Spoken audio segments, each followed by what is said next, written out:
Okay, so let us now discuss Stokes' theorem. This Stokes' theorem is a generalized version of Green's theorem that we already covered, right? So what is this theorem says? So let me write down the statement first.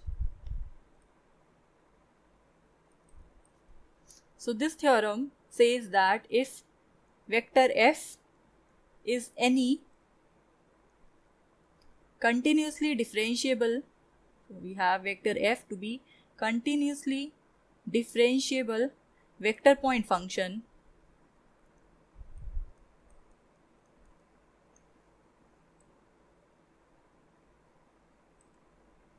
and S is any surface bounded by the curve C,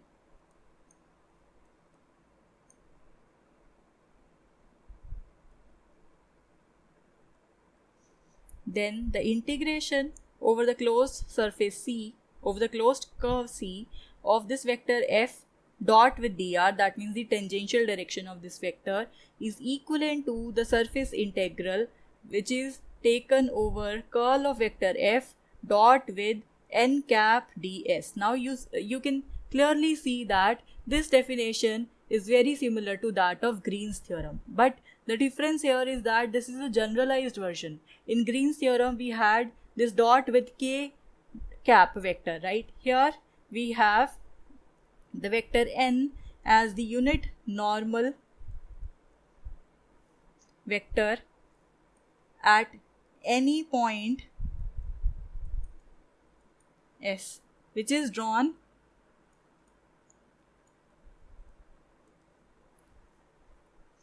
so I can write which is drawn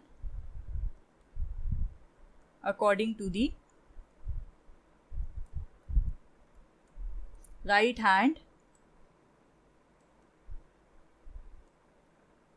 screw rule, right? So this is the statement for this Stokes theorem. So let's see a question which give you an insight about this theorem. So the statement for the question says you are to verify Stokes theorem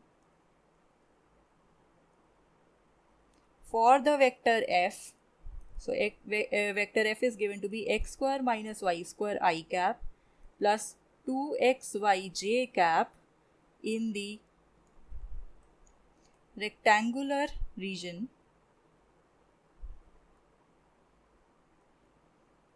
in xy plane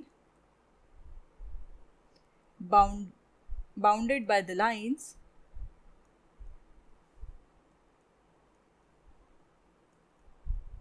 x is equal to 0, x is equal to a, y is equal to 0 and y is equal to b. So let us first visualize our given region. So here if I draw this coordinate axis, so this is your x-axis, say this is y-axis, this is z-axis, this is origin. So the line y is equal to 0, this one give you the x-axis only, right? And the line y is equal to b, suppose this point is b, so this is this line. So this is your y is equal to b, this is y is equal to 0, x is equal to 0 is your y-axis only, right, this one. And your line x is equal to a, suppose this point is a, so the line this one, so this is your x is equal to a line. So your region of interest here is this particular region. So this is the region, and here the curve is defined in this anti-clockwise direction, so that its direction is taken as positive, right? So this is what we have. This is a region and the vector f is given by x square minus y square I cap plus 2xyj cap. Now we are to verify, so according to Stokes theorem we are to verify whether the surface integral over S of curl f dot with n vector ds, whether this quantity, this is equal to the quantity integration over closed curve C of the vector f dot dr. So we are to verify this thing. So let's call this as equation 1. So let's first proceed by solving for the right hand side. So if we wanted to solve right hand side, that means we are to solve this surface integral of curl of f vector dot n vector ds, right? So for that, what do we require? We first of all require curl of vector f. We are given vector f as x square minus y square I cap plus 2xy j cap, right? So curl of f, that would be obtained when you calculate this determinant. So it would be del by del x, del by del y, del by del z, and the quantities here. So you have x square minus y square and you have 2xy and 0 here because there is no k component here. So you have 0 k cap.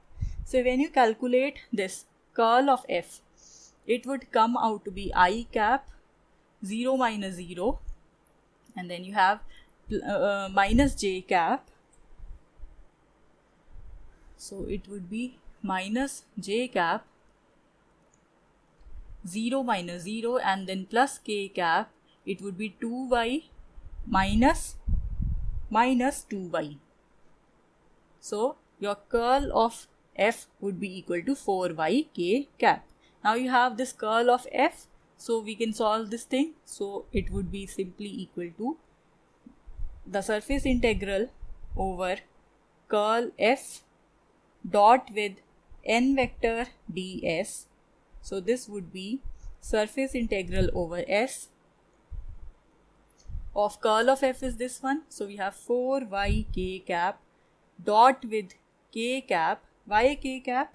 Because here the given surface is this surface in the xy plane. So this is the given surface, and what is the unit vector which is perpendicular to this? So it is given by some vector like this in the direction of z. So we have k vector here, which is the unit vector. Okay. So we have, instead of n vector, k vector, and then we have dx and dy. So when you solve this dot product, it would be surface integral over s of 4y dx dy. And we have to write what are the limits for x as well as y. Now here you can clearly see from this figure the limits for x, they vary from 0 to the point A, and the limits for y, they vary from the point 0 to the point B. So your limits of x and y, they simply are equal to 0 to B and from 0 to A for y dx dy. So when you solve this, you have 4 outside, y 0 to B. When you perform the integration with respect to x, so it would be xy and the limits of x varying from 0 to A dy. So this would be 4 ay dy integration y varying from 0 to B. So this would be 4a and y square by 2 and the limits of y varying from 0 to B. So you have, here it should be 2. So you have 2ab square. This is your right hand side. Now let's solve our left hand side. For the left hand side, we are required to calculate the closed line integral over C of the vector f dot with vector dr.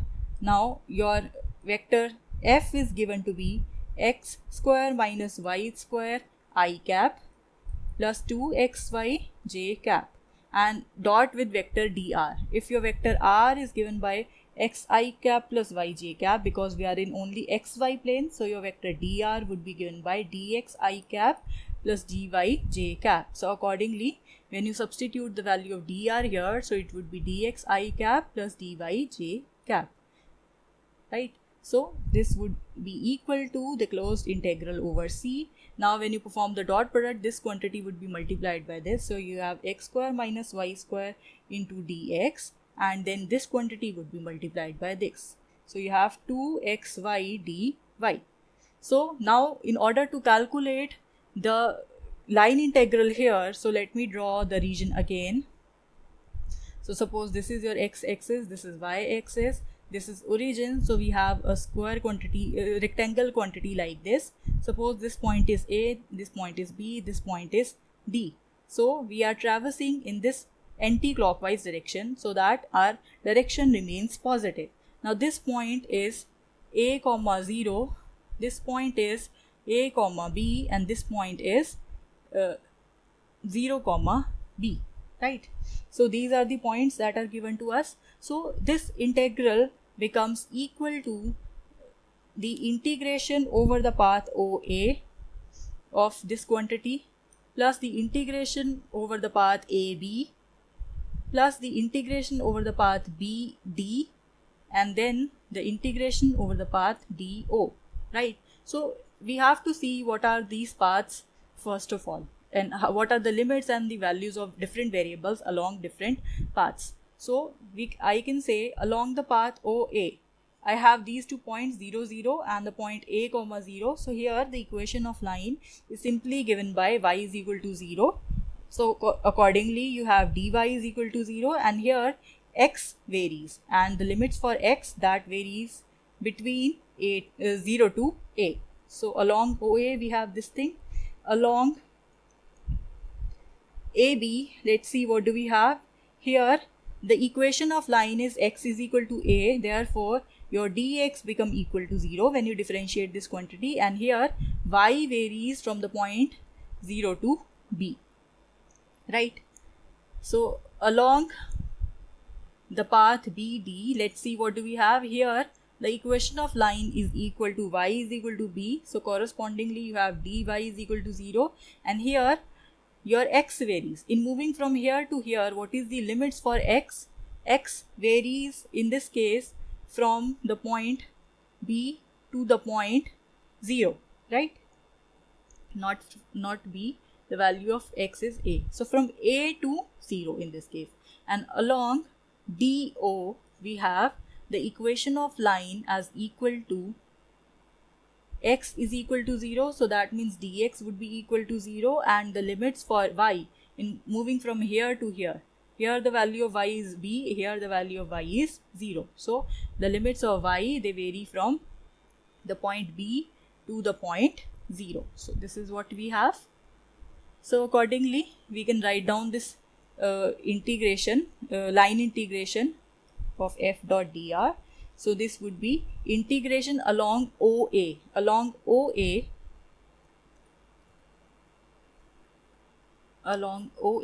we have this function, and along OA value of y is 0, dy is 0. So this quantity would be 0. So we are left with x square minus 0 square, and what is dx? Dx is dx only here, and the limits of x in this case vary from 0 to a. So this is first quantity.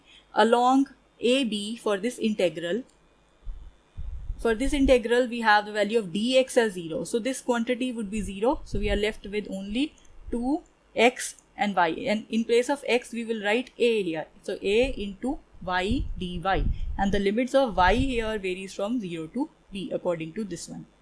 Plus for the third integral we have the value of dy 0. So we won't have this second term, so we only have this first term. So for that we have y is equal to b. So x square would be as such. Then the value of y is b. So we have b square, and the value of dx would be as such. And here the limits of x, they vary from a to 0 and not from 0 to a. And for the last term along DO we have dx 0. So we won't have this first term. So we only have this second term here. So accordingly we will write it here as 2 into x into y. Now x is 0 here. So we have 0 and y and dy. So this quantity, and here the limits of y, they vary from b to 0. So we have to solve this quantity now. So when you solve this quantity, this becomes equal to the integration x varying from 0 to a of x square dx plus integration y varying from 0 to b to a y dy plus integration x varying from a to 0 x square minus b square dx plus 0, right? So this is what you have. Okay, so the integration of this first term here is equal to x cube divided by 3, and the limits of x varies from 0 to a, plus the integration here of the quantity y, it would be y square by 2, and the limits of y, they vary from 0 to b, right? and for the third quantity you will perform the integration with respect to x, so it would be this one, and here the limits of x, they vary from a to 0. So this term would be a cube by 3, and then we have 2 and this 2 and 2 cancel, so we have a into b square, and then you have b square a minus a cube by 3. So this and this got cancelled, so we have the quantity ab square plus a b square. So this quantity is 2ab square. So this is your left hand side here, right? So this is the left hand side, this is the value of the line integral. So let's have a look at what do we obtain for the right hand side. For the right hand side, we obtain the value as 2ab square. So that is what we wanted to prove here. So we have verified that the line integral of the vector quantity f dot with the r vector is equivalent to this surface integral for the vector f, and the region is defined to be this the rectangular region in the xy plane.